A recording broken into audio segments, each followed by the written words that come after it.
In short, I have no opinion at all. Let us endeavour to examine these insects, and we will reason upon them afterward. With all my heart, said Micromegas, who, taking out a pair of scissors which he kept for paring his nails, cut off a paring from his thumbnail, of which he immediately formed a large kind of speaking trumpet, like a vast tunnel, and clapped the pipe to his ear. As the circumference of this machine included the ship and all the crew, the most feeble voice was conveyed along the circular fibres of the nail, so that, thanks to his industry, the philosopher could distinctly hear the buzzing of our insects that were below. In a few hours he distinguished articulate sounds, and at last plainly understood the French language. The dwarf heard the same, though with more difficulty. The astonishment of our travellers increased every instant. They heard a nest of mites talk in a very sensible strain, and that the lusus naturae seemed to them inexplicable. You need not doubt but the Syrian and his dwarf glowed with impatience to enter into conversation with such atoms. Micromegas, being afraid that his voice, like thunder, would deafen and confound the mites, without being understood by them, saw the necessity of diminishing the sound. Each therefore put into his mouth a sort of small toothpick, the slender end of which reached the vessel. The Syrian, setting the dwarf upon his knees, and the ship and crew upon his nail, held down his head and spoke softly. In fine, having taken these and a great many more precautions, he addressed himself to them in these words: O ye invisible insects, whom the hand of the Creator hath deigned to produce in the abyss of infinite littleness, I give praise to his goodness, in that he hath been pleased to disclose unto me those secrets which seem to be impenetrable.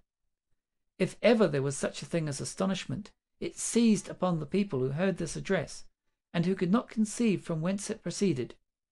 The chaplain of the ship repeated exorcisms, the sailors swore, and the philosophers formed a system. But notwithstanding all their systems, they could not divine who the person was that spoke to them. Then the dwarf of Saturn, whose voice was softer than that of Micromegas, gave them briefly to understand what species of beings they had to do with. He related the particulars of their voyage from Saturn, made them acquainted with the rank and quality of Monsieur Micromegas, and, after having pitied their smallness, asked if they had always been in that miserable state so near akin to annihilation, and what their business was upon that globe which seemed to be the property of whales. He also desired to know if they were happy in their situation, if they were inspired with souls, and put 100 questions of the like nature. A certain mathematician on board, braver than the rest, and shocked to hear his soul called in question, planted his quadrant, and having taken 2 observations of this interculator, said, You believe then, Mr. What's-your-name, that because you measure from head to foot 1,000 fathoms... 1,000 fathoms, cried the dwarf. Good heavens! How should he know the height of my stature? 1,000 fathoms?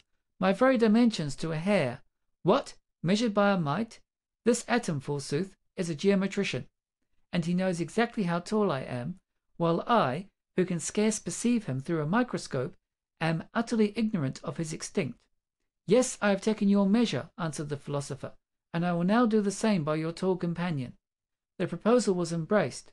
His Excellency reclined upon his side, for, had he stood upright, his head would have reached too far above the clouds. Our mathematicians planted a tall tree near him, and then by a series of triangles joined together, they discovered that the object of their observation was a strapping youth, exactly 120,000 royal feet in length. In consequence of this calculation, Micromegas uttered these words: I am now more than ever convinced that we ought to judge of nothing by its external magnitude. O God, who has bestowed understanding upon such seemingly contemptible substances, thou canst with equal ease produce that which is infinitely small as that which is incredibly great, and if it be possible that among thy works there are beings still more diminutive than these, they may nevertheless be endued with understanding superior to the intelligence of those stupendous animals I have seen in heaven, a single foot of whom is larger than this whole globe on which I have alighted. One of the philosophers assured him that there were intelligent beings much smaller than men, and recounted not only Virgil's whole fable of the bees, but also described all that Swammerdam hath discovered and Reaumur dissected. In a word, he informed him that there are animals which bear the same proportion to bees that bees bear to man, the same as the Syrian himself compared to those vast beings whom he had mentioned, and those huge animals are to other substances, before whom they would appear like so many particles of dust.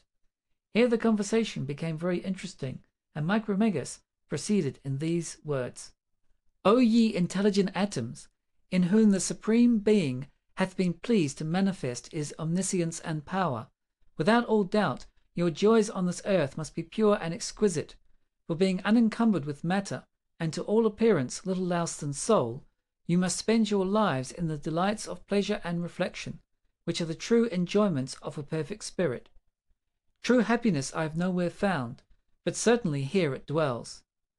At this all the philosophers shook their heads, and one among them, more candid than his brethren, frankly owned that, excepting a very small number of inhabitants who were very little esteemed by their fellows, all the rest were a parcel of knaves, fools, and miserable wretches.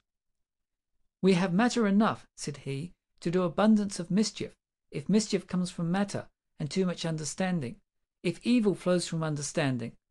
You must know, for example, that at this very moment, while I am speaking, there are 100,000 animals of our own species, covered with hats, slaying an equal number of their fellow creatures who wear turbans. At least they are either slaying or being slain, and this hath usually been the case all over the earth from time immemorial. The Syrian, shuddering at this information, begged to know the cause of those horrible quarrels among such a puny race, and was given to understand that the subject of the dispute was a pitiful molehill called Palestine, no larger than his heel. Not that any one of those millions who cut one another's throats pretends to have the least claim to the smallest particle of that clod. The question is, whether it shall belong to a certain person who is known by the name of Sultan, or to another whom, for what reason I know not, they dignify with the appellation of Pope. Neither the one nor the other has seen or will ever see the pitiful corner in question, and probably none of those wretches who so madly destroy each other ever beheld the ruler on whose account they are so mercilessly sacrificed. Ah, miscreants! Cried the indignant Syrian, such excess of desperate rage is beyond conception. I have a good mind to take 2 or 3 steps and trample the whole nest of such ridiculous assassins under my feet. Don't give yourself the trouble, replied the philosopher. They are industrious enough in procuring their own destruction. At the end of 10 years, the 100th part of those wretches will not survive, for you must know that, though they should not draw a sword in the cause they have espoused, famine, fatigue, and intemperance would sweep almost all of them from the face of the earth. Besides, the punishment should not be inflicted upon them, but upon those sedentary and slothful barbarians who from their palaces give orders for murdering 1,000,000 of men and then solemnly thank God for their success. Our traveller was moved with compassion for the entire human race, in which he discovered such astonishing contrast. Since you are of the small number of the wise, said he, and in all likelihood do not engage yourselves in the trade of murder for hire, be so good as to tell me your occupation. We anatomize flies, replied the philosopher. We measure lines, we make calculations, we agree upon 2 or 3 points which we understand, and dispute upon 2 or 3,000 that are beyond our comprehension. How far, said the Syrian, do you reckon the distance between the great star of the constellation Gemini and that called Canicula?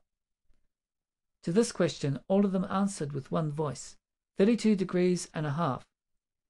And what is the distance from thence to the moon? 60 semi-diameters of the earth. He then thought to puzzle them by asking the weight of the air, but they answered distinctly that common air is about 900 times specifically lighter than an equal column of the lightest water, and 1900 times lighter than current gold. The little dwarf of Saturn, astonished at their answers, was now tempted to believe those people sorcerers, who, but a quarter of an hour before, he would not allow were inspired with souls. Well, said Micromegas, since you know so well what is without you, doubtless you are still more perfectly acquainted with that which is within. Tell me, what is the soul, and how do your ideas originate? Here the philosophers spoke together, as before, but each was of a different opinion. The eldest quoted Aristotle, another pronounced the name of Descartes, A third